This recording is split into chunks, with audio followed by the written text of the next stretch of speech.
Good morning, everyone.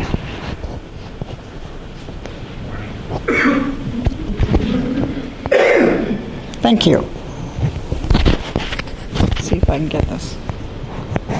Can't squeeze hard enough. Thank you, Anna.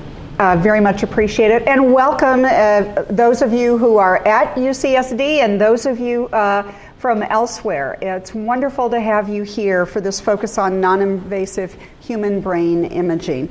As Anna said, we are very fortunate here to have 2 of the 12 Brain Initiative funded projects from last year right here at UC San Diego.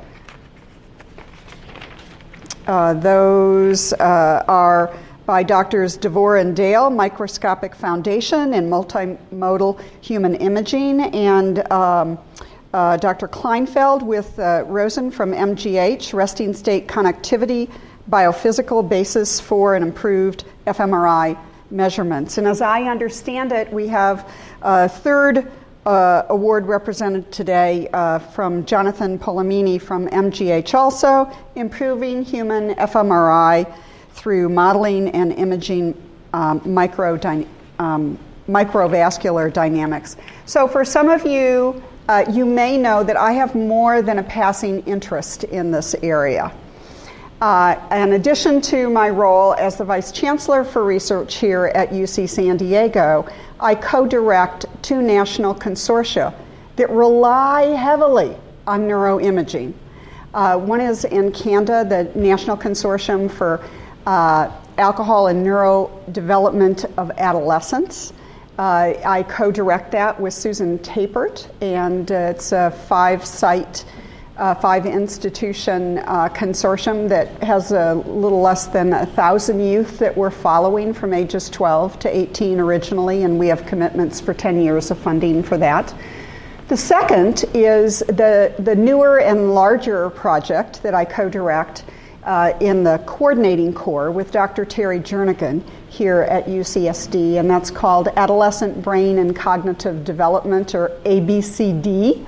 And it's 11,000 children ages 9 and 10 that we'll be following for over 10 years. In both of these projects, we're really looking at normal brain development and how exposure to various substances or experiences in life impact brain development, brain structure, and brain functioning. So in no small way, the types of things that you're going to be discussing here today and in these gatherings are critical to the success for these projects. I'm pleased to welcome you here both personally and in my administrative capacity as well.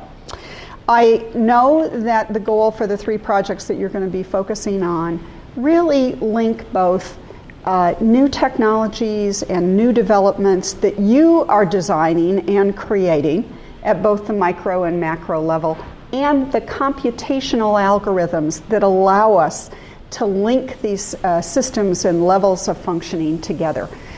This is really critical for the future in a variety of different ways. It's critical to our science. This is, I think, one of the premier things that we can do as scientists and actually as a country to stay in front of innovation, knowledge, and science around the globe. And it's also important from a health perspective.